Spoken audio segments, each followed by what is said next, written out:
নমস্কার বন্ধুরা, পিঙ্কি কিচেনের সবাইকে স্বাগত। আজকে সজনে ডাঁটা আর আলু দিয়ে একটা নিরামিষ রেসিপি করে তোমাদের সাথে শেয়ার করব।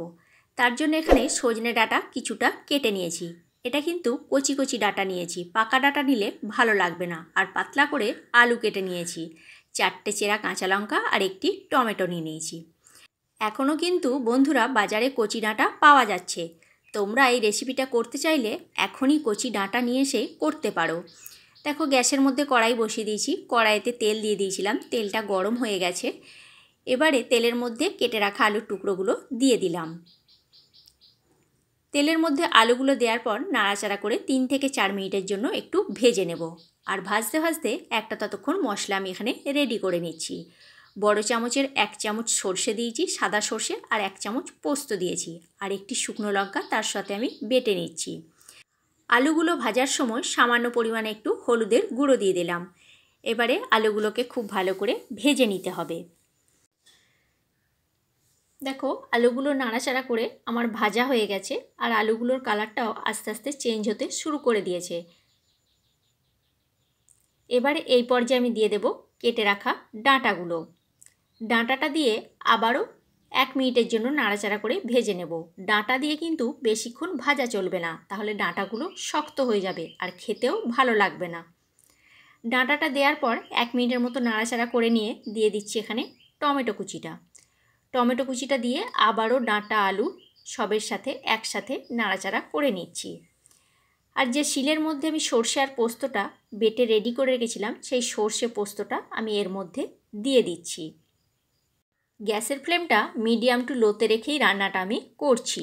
হাই হিটে করলে কিন্তু ডাঁটাগুলো পুড়ে বা জ্বলে যেতে পারে, আর আলুগুলোও পুড়ে যেতে পারে। সেই জন্য মিডিয়াম টু লোতে রেখেই রান্নাটা করছি। দেখো, সর্ষে পোস্তটা দিয়ে দিলাম, দিয়ে আবারও 1 মিনিটের মতো নাড়াচাড়া করে নেব সর্ষে পোস্তর সাথে। আমি এখানে সাদা সর্ষে আর পোস্ত ব্যবহার করেছি। তোমরা চাইলে কালো সর্ষে দিয়েও করতে পারো, কিন্তু কালো সর্ষেতে একটু তিতো হয়ে যায় বলে সেই জন্য আমি সাদা সর্ষেটাই এখানে ব্যবহার করেছি। আর সর্ষে কিন্তু বেশি ভাজতে নেই, যদি বেশি ভাজা হয় তাহলে কিন্তু এটা তিতঘুটে মতো খেতে হয়ে যায়, ভালো লাগে না। দেখো, 1 মিনিটের মতো এটা নাড়াচাড়া করে নিলাম। করে নেওয়ার পর দিয়ে দিচ্ছি এখানে সামান্য পরিমাণে একটু জল, আলুটার ডাঁটাটা সিদ্ধ হওয়ার জন্য। আমি এখানে মশলার বাটি ধোয়া জলটাই ব্যবহার করলাম।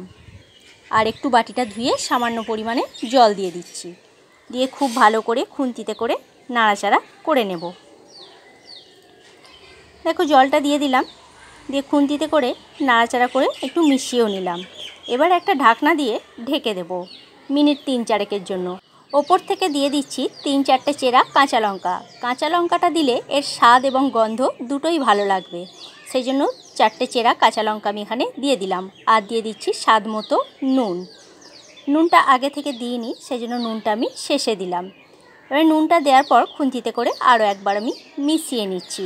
আর সামান্য পরিমাণে একটু চিনি দিচ্ছি। তোমরা চাইলে চিনিটা এখানে স্কিপ করতেও পারো। চিনিটা আমি দিলাম স্বাদটা ব্যালেন্স হওয়ার জন্য। এবারে ঢাকনাটা দিয়ে ঢেকে দিচ্ছি মিনিট 3-4 জন্য। মিনিট 3-4 পর আমি আবারও ফিরে আসছি। ঢাকনাটা এবার খুলে দেব। এবারে দেখব আলুটা সিদ্ধ হয়েছে নাকি, আর ডাঁটাটাও সিদ্ধ হয়েছে নাকি। আলু আর ডাঁটা খুব ভালোভাবে এখানে আমার সিদ্ধ হয়ে গেছে। আর আলুগুলো 2-4টে আলুকে আমি এখানে ম্যাশ করে দিচ্ছি, তাহলে একটু গাঢ় গাঢ় হবে আর খেতেও বেশ ভালো লাগবে। বন্ধুরা, ভিডিওটা যদি ভালো লেগে থাকে লাইক, কমেন্ট, শেয়ার করো। আর আমার চ্যানেলে যদি নতুন বন্ধু হয়ে থাকো তাহলে আমার চ্যানেলটা সাবস্ক্রাইব করার অনুরোধ রইল। আর পাশে থাকা বেল আইকনটা প্রেস করে দিও, তাহলে কি হবে, যখন কোনো নিত্য নতুন আমি ভিডিও আপলোড করব সাথে সাথে নোটিফিকেশান তোমাদের কাছে পৌঁছে যাবে, তোমরা ভিডিওটি দেখতে পাবে। আর ফেসবুক পেজ থেকে দেখে থাকলে আমার পেজটি ফলো করে নিও। দেখো, আলুগুলো 2-4টে খুন্তিতে করে একটু ম্যাশ করে দিলাম, আর গাঢ় গাঢ় হয়ে গেছে। এবারে নামাবার সময় দিয়ে দিচ্ছি 1 চামচ মতো কাঁচা সরিষার তেল। সরিষার তেলটা দিলে এর স্বাদ এবং গন্ধ দুটোই ভালো লাগবে খেতে। কিছুক্ষণ স্ট্যান্ডিং টাইমে রেখে দিচ্ছি এটাকে মিশিয়ে, তারপরে এটাকে পরিবেশন করে দেব। গ্যাসের ফ্লেম অফ করে দিয়েছি। তাহলে কেমন লাগলো বন্ধুরা আমার এই ডাঁটা আলু দিয়ে নিরামিষ রেসিপিটা? অবশ্যই কমেন্ট করে কমেন্ট বক্সে জানিও তোমরা। আর রেসিপিটা যদি ভালো লেগে থাকে একটা শেয়ার করে দিও। তোমরা একবার হলেও এই রেসিপিটা বাড়িতে ট্রাই করো বন্ধুরা, আর কেমন লাগছে আমায় কিন্তু কমেন্ট করে কমেন্ট বক্সে অবশ্যই জানিও। রেসিপি তৈরি হয়ে গেছে আজকের মতো, তাহলে এইখানেই বন্ধুরা।